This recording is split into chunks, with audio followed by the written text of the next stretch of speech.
최근 일선 초중고대학교에서 졸업식이 한창인 가운데 요란한 졸업식 이벤트는 대부분 사라지고 차분한 분위기 속에서 졸업장 수여식과 장학금 전달식이 진행됐습니다. 정읍시 시립미술관에서 우리 근현대 역사예술 100년을 담은 근현대 작가 작품전을 열고 있습니다. 박수근, 백남준, 이중섭 등 친근한 근현대 작가들의 작품들이 관람객들의 눈길을 끌고 있습니다. 전북 지역 초중고등학생들이 교회 체험학습을 할 경우 1년에 최장 10일까지 출석으로 인정됩니다. 체험학습에 부모가 동행해야 하지만 부모의 위임을 받은 성인도 학생을 인솔할 수 있습니다. 고창군 아산면의 한 양계장에서 불이 나 닭 9만여 마리가 폐사했습니다. 총 4,500여만 원 상당의 재산 피해가 발생했습니다.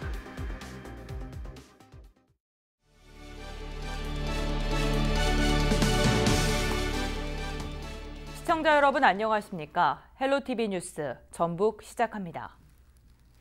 첫 소식입니다. 최근 일선 초중고대학교에서 졸업식이 한창인데요. 기존 계란과 밀가루 투척 등 요란한 졸업식 이벤트는 대부분 사라지고 차분한 분위기 속에서 졸업장 수여식과 장학금 전달식이 진행됐습니다. 졸업식 현장을 김남호 기자가 취재했습니다. 전북과학대학교 대강당에 마련된 학위 수여식 현장입니다. 590여 명의 졸업생들을 대표하는 학생들이 학위 증명서와 상장을 건네받습니다. 졸업생들은 재학 시절을 되돌아보며 아쉬움을 표현합니다. 2년이라는 시간이 너무 빨리 흘렀고 함께 한 저희 동기들 그리고 많은 가르침 주신 교수님들께 감사드리고 저도 졸업하고 한 명의 안경사로서 좀 더 실력을 갖춘 다음 사회에 봉사하는 사람이 될 수 있도록 하겠습니다. 학생 수 감소로 한때 폐교 위기까지 겪어야 했던 남원 지역 한 시골 학교에서는 특성화 학교로 거듭나 졸업생을 배출할 수 있게 됐습니다. 폐교 위기를 벗어날 수 있었던 것은 재학생들과 학부모, 교직원, 졸업생을 비롯한 총 동문회가 함께 힘을 모아 의미를 더했습니다. 원천초등학교 재경 총동창회에서는 우리 원천초등학교 학생들에게 많은 애정과 또 후배들에 대한 사랑을 해마다 전달해주고 있습니다. 마음도 그렇고 또 물질적으로도 동창회에서 장학금도 많이 지급해 주시고 학교가 폐교위기까지 갔다가 다시 이제 특화된 초등학교로 이렇게 부활하고 있는 그런 모습을 보여서 총동문회 회장으로서 참 기쁘고 또 우리 후배들도 좀 활기차 보여서 좋고 그래서 좀 기쁩니다.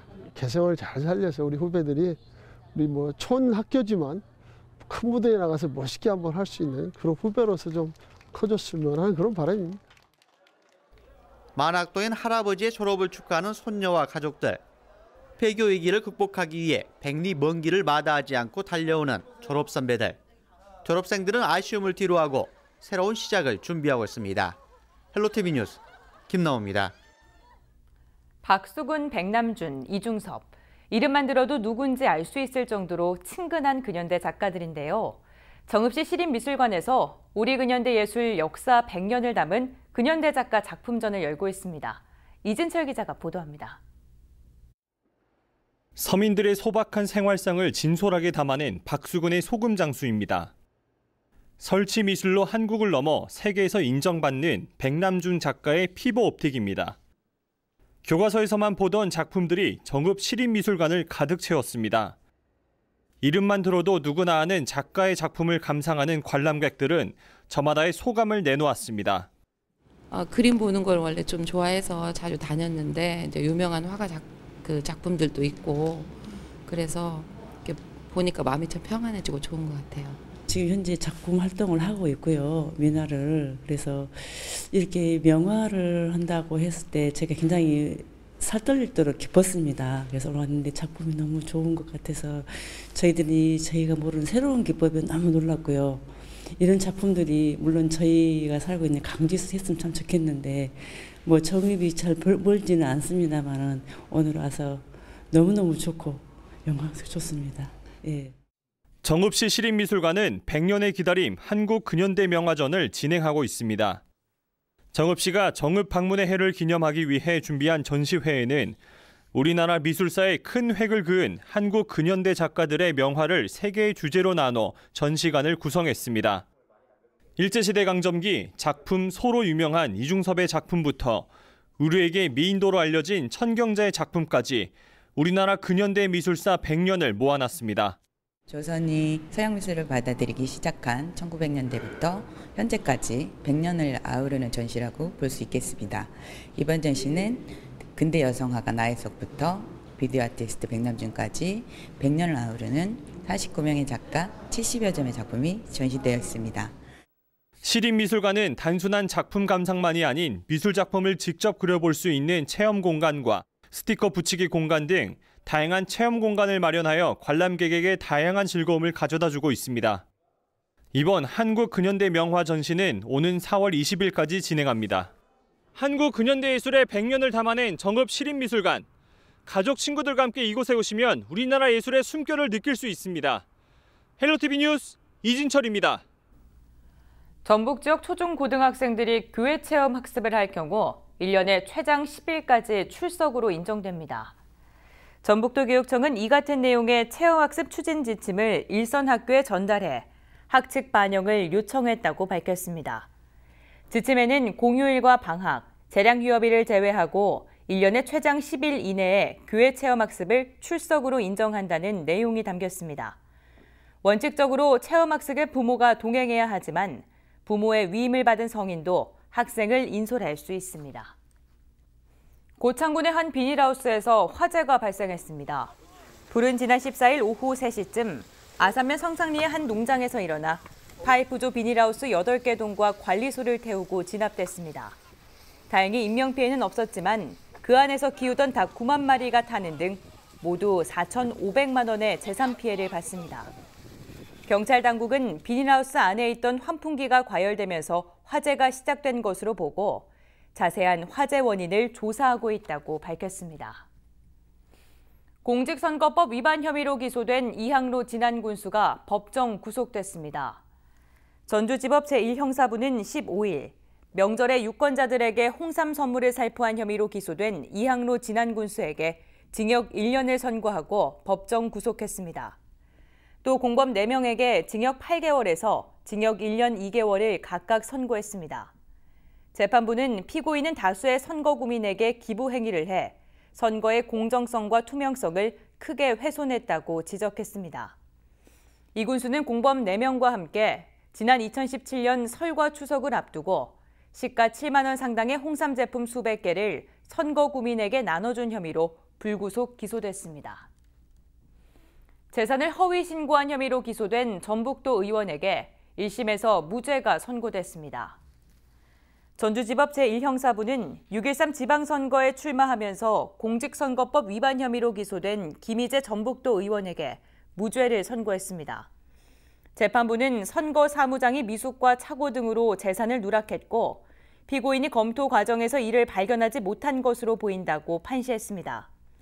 김 의원은 지난해 5월 말 선거 출마를 위해 재산 신고를 하면서 자신의 9억 원대 호텔 임대보증금 채무 등을 누락하고 이 내용이 담긴 선거 공보를 사용한 혐의로 불구속 기소됐습니다.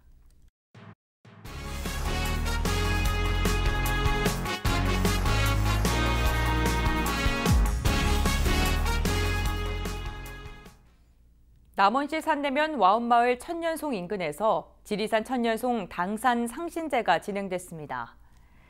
지리산 천년송 당산 상신제는 임진왜란 전부터 500여 년 넘게 마을 사람들이 마을의 당산목인 하나씨 소나무와 할매 소나무에게 당산제를 지내온 것으로 알려졌습니다. 이번 지리산 천년송 당산 상신제는 지리산의 풍년과 주민의 무병장수를 기원하는 재래의식과 가족 소원빌기 행사도 함께 진행됐습니다. 우리 지리산권에 있는 모든 우리 관광객이나 지역 주민들이나 다 평화가 오고 안정되라는 그런 제를 지내는 것입니다. 김제시가 2019년 1기 김제 생활과학교실을 운영합니다. 김제 생활과학교실은 실험과 체험, 탐구 중심의 교육을 통해 학생들에게 과학에 대한 흥미와 이해를 증진하고 과학 친화적 기반을 만드는 것을 목적으로 하고 있습니다. 이번 생활과학교실은 오는 18일부터 10주간 운영하며 과학실험과 체험, 융복합형 소프트웨어 코딩 교실 등의 프로그램을 진행합니다. 김재시 관계자는 생활과학교실을 통해 생활 속 과학 원리를 재밌게 배우면서 과학과 친해질 좋은 기회가 될 것이라고 말했습니다. 김제시 보건소가 고혈압 건강교실을 개강합니다. 이번 고혈압 건강교실은 매월 둘째, 넷째 주 목요일 오전 9시 30분부터 11시까지 김제시 보건소 1층 회의실에서 진행됩니다. 건강교실 프로그램으로는 고혈압 환자의 자기관리 능력 향상과 건강생활 습관 실천율 향상을 위한 내용으로 구성됐습니다. 김제시 보건소 관계자는 이번 건강교실과 같이 전문가와 함께하는 다양한 건강 관련 프로그램을 제공할 것이라고 말했습니다. 부안군 치매안심센터가 치매제로 경로당을 운영합니다. 치매제로 경로당은 오는 4월 말까지 경로당을 이용하는 어르신들을 대상으로 강사가 직접 찾아가 어르신들의 기억력 증진과 우울감 해소를 목적으로 진행되는 프로그램입니다. 세부 내용으로는 뇌신경체조와 원예치료, 미술심리, 동화와 함께하는 공예 등 경로당별로 다양한 인지 증진 프로그램으로 이뤄졌습니다. 치매안심센터 관계자는 앞으로도 어르신들의 건강한 노년기를 위한 치매 예방과 관리에 최선을 다하겠다고 말했습니다. 정읍시가 취약계층 자립 지원을 위해 28억 원을 투입한다고 밝혔습니다. 정읍시는 정읍지역 자활센터와 산영영농조합법인과 함께 저소득층의 자립기반 구축과 자활 능력을 높일 수 있는 자활 근로사업 추진에 23억 원을 투입해 8개 사업을 진행합니다. 이와 함께 시에서 직접 수행하는 자활 사업을 위해 5억 원을 투입하며 50여 명의 사업 참여자를 읍면동에 배치했습니다. 유진섭 정읍시장은 자활 사업을 통해 더욱더 많은 자활 참여자가 취창업을 하고 경제적 어려움에서 탈피할 수 있도록 자활 서비스를 적극적으로 확대해 나가겠다고 말했습니다. 성매매 직결지였던 선미촌을 선호송 예술촌으로 재생하기 위한 노력이 이어지고 있습니다. 이번에는 지역 예술가들이 모여 물결서사라는 책방을 열었는데요. 단순한 책방의 개념을 넘어서 주민과 문화를 연결해주는 구심점 역할을 하게 됩니다. 티브루드 전주방송 엄상현 기자가 보도합니다. 성매매 직결지인 전주 선미촌 한 복판에 들어선 예술도서 전문 서점입니다. 물결서사라는 이름의 이 서점은 지역 청년 예술가 7명이 운영합니다. 화가, 성악, 영상 크리에이터, 시인, 사진 등 분야도 다양합니다. 주변이 좀 더 밝아지고 예술 활동으로 좀 주민들이 많이 발길을 올 수 있는 그런 공간이 됐으면 좋겠습니다. 이곳은 단순한 책방을 넘어 지역 문화의 새로운 결을 만드는 중심입니다. 주민들을 대상으로 한 워크숍, 세미나, 작품 전시 등 상설 문화예술 프로그램이 진행될 예정입니다. 기존 구도심의 젠트리피케이션으로 갈 곳을 잃은 지역 예술인들에게 이 공간이 갖는 의미는 큽니다. 작가들이 이제 도시재생을 위해서 같이 힘을 쓰고 있다가 쫓겨나기도 하고 밀려나가는 상황들이 계속 반복이 됐었잖아요. 그런데 이제 시에서 공간을 매입을 해서 작가들에게 안정적인 공간 지원을 하고 선미촌의 문화재생 사업은 올해로 5년째를 맞이했습니다. 전주시는 현재까지 성매매 업소 건물 5곳을 사들여 주민들에게 돌려줬습니다. 이제 그곳은 현장 시청을 비롯해 기억의 공간과 예술 전시 공간, 소통 공간인 선호송 리빙랩, 그리고 서점으로 채워졌습니다. 예술과 문화를 접목하는 그런 공간들을 만들려고 노력하고 있습니다. 그리고 앞으로도 더 공간을 확보를 해서 여기서 문화예술이 꼽힐 수 있는 선미촌이 달라지고 있습니다. 그간 성매매 집결지라는 어둠의 상징에서 이제는 예술의 꽃이 피워지고 있습니다. 티브로드 뉴스 엄상현입니다.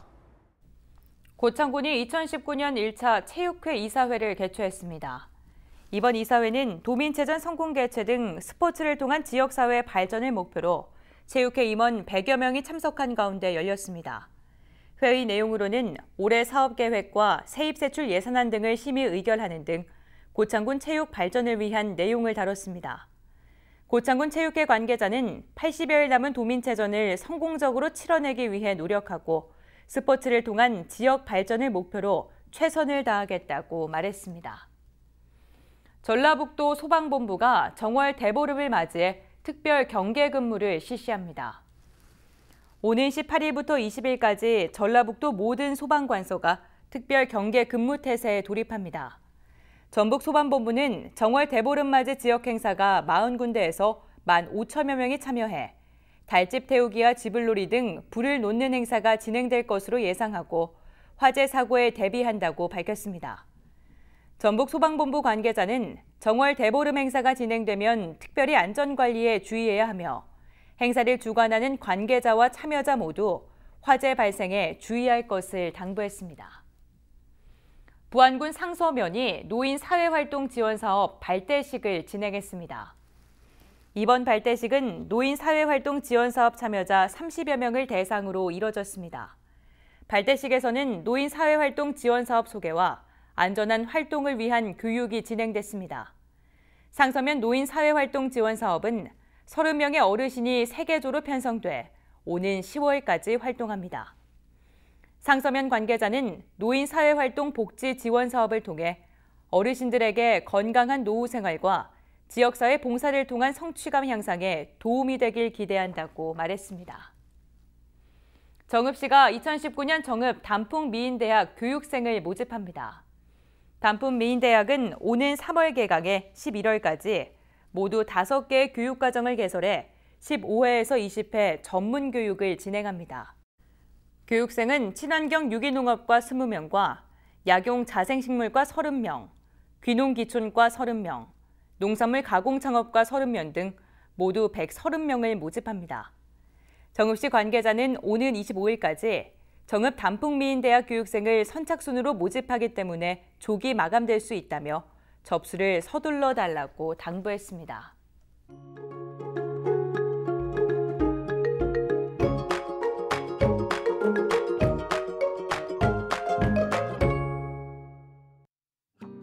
토요일 새벽까지 우리 지역 곳곳에 눈날림이 있겠습니다. 북동 내륙의 산지는 눈이 쌓이기도 하겠고요. 눈발이 날리는 곳은 도로가 얼어서 미끄럽기도 하겠습니다. 보행자와 교통안전에 각별히 유의하셔야겠습니다. 아침에는 평년과 비슷하다가 낮부터 찬 공기가 밀려 들어오면서 반짝 추위가 찾아오겠는데요. 일요일에는 평년보다 낮게 출발하겠습니다.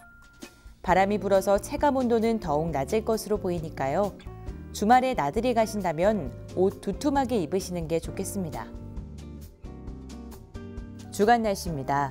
일요일 오후에는 날이 풀리면서 일교차가 크게 벌어지겠습니다. 다음 주에는 평년 기온을 웃돌며 오전에도 영상권을 보이겠고요. 화요일에는 비 소식이 있겠습니다.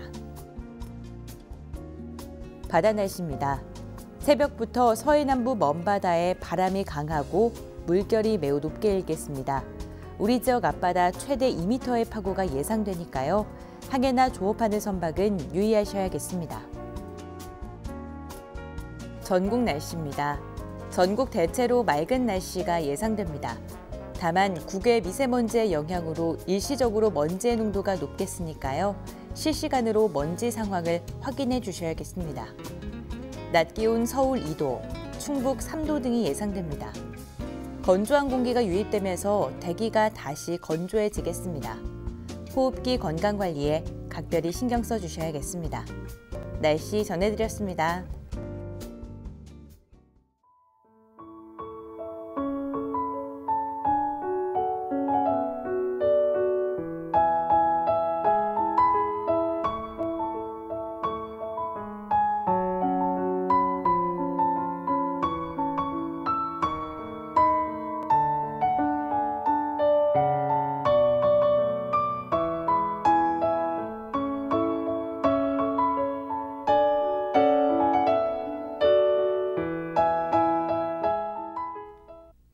이상으로 뉴스를 마칩니다. 저희는 언제나 지역 주민 여러분 곁에 있겠습니다. 고맙습니다.